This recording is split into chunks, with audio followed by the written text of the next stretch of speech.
Om Swastiastu, perkenalkan nama saya Niko Masta Pratnyanyi dengan NIM 22 12 011 042. Saya berasal dari Prodi Pendidikan Bahasa dan Sastra Indonesia. Saat ini saya ingin menjelaskan mengenai pemaparan materi LKM ke-7 mengenai orang suci dan awatara. Yang pertama yaitu orang suci. Orang suci Hindu adalah orang yang telah berstatus Dwijati atau Pandita, melakukan ajaran kesucian dalam agama Hindu, orang yang dihormati, diteladani, serta orang yang melepaskan kehidupan duniawi. Dan kata lain, orang suci adalah orang yang taat pada ajaran agama Hindu dan memiliki tugas sebagai pembina dan payan umat Hindu. Yang kedua yaitu penyucian orang suci. Cara penyucian orang suci dapat dibedakan menjadi dua. Yang pertama yaitu ada golongan Eka Jati, adalah orang suci yang melakukan pembersihan diri pada tahap awal yang disebut dengan Mewinten.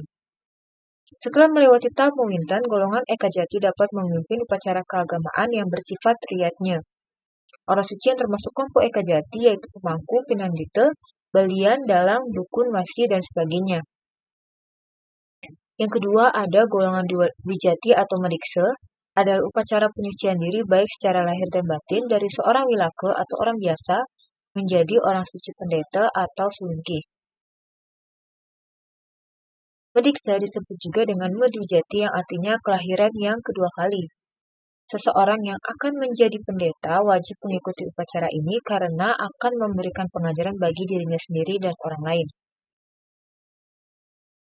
Yang ketiga yaitu peran orang suci. Peran orang suci dalam agama Hindu ada sebagai berikut. Peran sebagai rohaniawan Hindu, peran sebagai pemuka agama Hindu, perannya sebagai guru suci yang mengajarkan ajaran agama Hindu kepada umat Hindu, peran mereka sebagai pemimpin upacara agama Hindu, peran sebagai sumber belajar yang menuntun intelektual umat Hindu, peran sebagai panutan mulia kepada umat Hindu, peran sebagai figur suci secara wahyadhyarmika atau suci lahir batin. Yang terakhir, peran sebagai orang yang melepaskan ikatan material atau arta dan melepaskan keinginan atau kenafsuan kama sesuai ajaran agama Hindu. Yang keempat, ada pengertian pandita dan pinandita atau pengertian orang suci. Pandita dalam bahasa Sanskerta berarti orang pandai, cendekiawan, bijaksana, sarjana, sujana, pendeta. Yang dimaksud dengan pandita adalah pendeta, seorang rohaniawan Hindu yang telah mendwijati melalui upacara diksa. Sedangkan untuk pinandita adalah seorang rohaniawan Hindu tingkat Eka Jati. Seorang calon pinandita tidak didiksa, melainkan diwinten.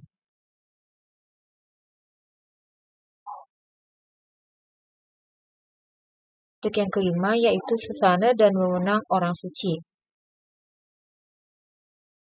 Ada sesana dan wewenang orang suci untuk tetap menjaga kesucian mereka. Yang pertama yaitu pandita. Seorang pandita harus memperhatikan larangan yang tidak boleh dikunjungi.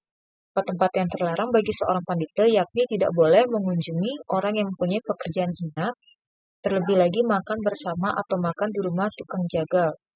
Seorang pandita tidak boleh duduk di tempat perjudian atau dengan segala jenis permainan yang ada taruhannya.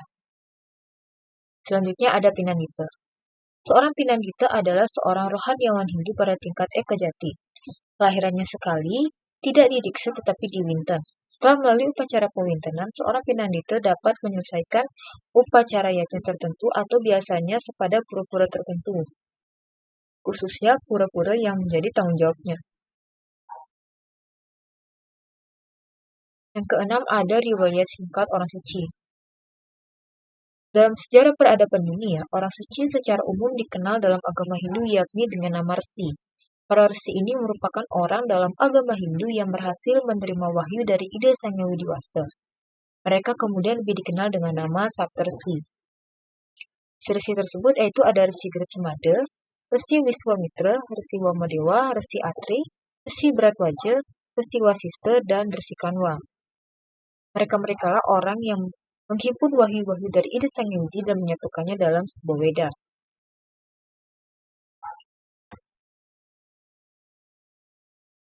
Selain Saptarsi penerima wahyu Weda yang telah saya sebutkan tadi, ada juga beberapa maharsi yang dalam kehidupan agama Hindu dikenal dan disebut-sebut dalam kitab suci karena peran dan jasanya, di antaranya yaitu Bagawan Bergu.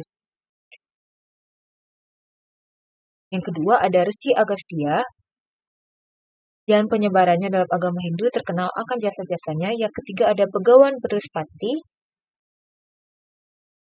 Yang keempat ada Empu Tantular, yaitu seorang pujaga besar agama Hindu. Yang kelima ada Empu Puturan. Yang keenam ada Empu Barada. Yang ketujuh ada Dangyang Astapaka. Yang kedelapan ada Resi Markandeya, adalah orang yang pertama datang ke Bali untuk menyebarkan agama Hindu. Dan yang terakhir ada Dangyang Dijendra, yaitu seorang pandita Hindu yang sangat dihormati di Bali pada masanya.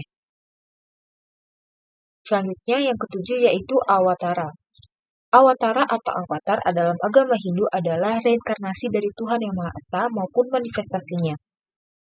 Tuhan Yang Maha Esa ataupun manifestasinya turun ke dunia mengambil suatu bentuk dalam dunia material guna menyelamatkan dunia dari kehancuran dan kejahatan, menegakkan dharma, dan menyelamatkan orang-orang yang melaksanakan adharma.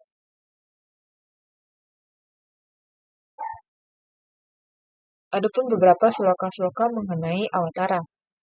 Sri Krishna dalam Bhagavad Gita 4.7 mengatakan bahwa dimanapun dan kapanpun pelaksanaan dharma merosot dan adharma merajalela, maka beliau sendiri akan menjelma. Adapun misi dari Awatara ini lebih lanjut disampaikan dalam Bhagavad Gita 4.8, yang artinya menyelamatkan orang saleh, membinasakan orang jahat, dan untuk menegakkan kembali prinsip-prinsip dharma. Untuk selanjutnya perwujudan dasa Awatara. Yang pertama ada Matsya Awatara, yaitu perwujudan Tuhan sebagai ikan besar. Yang kedua ada Kurma Awatara, yaitu perwujudan Tuhan sebagai kura-kura raksasa.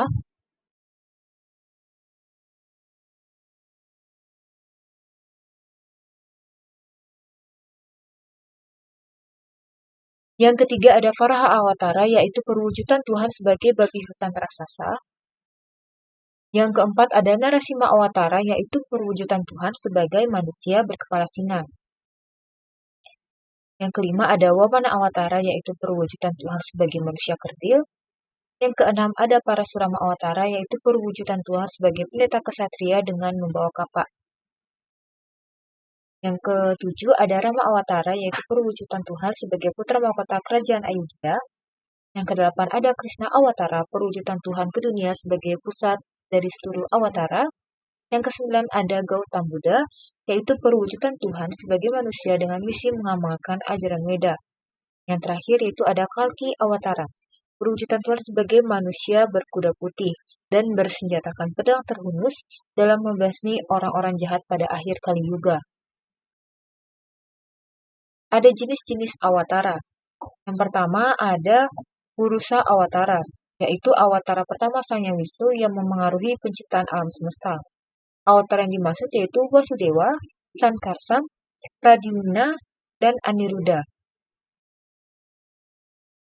Sedangkan yang kedua ada Guna Awatara atau Awatara-Awatara yang mengatur 3 macam aspek dalam diri makhluk hidup. Awatara-Awatara tersebut yaitu Brahma, Wisnu, dan Siwa. Yang ketiga ada Lila Awatara. Awatara yang sering ditampilkan dalam kitab-kitab Purana seperti Dasa Awatara dan Awatara lainnya. Yang keempat ada Manwantara Awatara. Awatara yang diyakini sebagai pencipta para leluhur dari umat manusia di muka bumi ini, yaitu manusia. Yang terakhir ada Satyawesa Awatara. Ada 2 jenis, yaitu yang pertama makhluk yang merupakan penjelmaan Wisnu secara langsung, dan makhluk yang diberkati dan mendapatkan kekuatan dari Wisnu. Jenis-jenis ini memiliki jumlah yang besar dan merupakan awatara-awatara yang istimewa. Baik, sekian materi yang dapat saya paparkan. Saya ucapkan terima kasih untuk perhatiannya. Saya tutup dengan Paramasanti. Om Santi Santi Santi Om.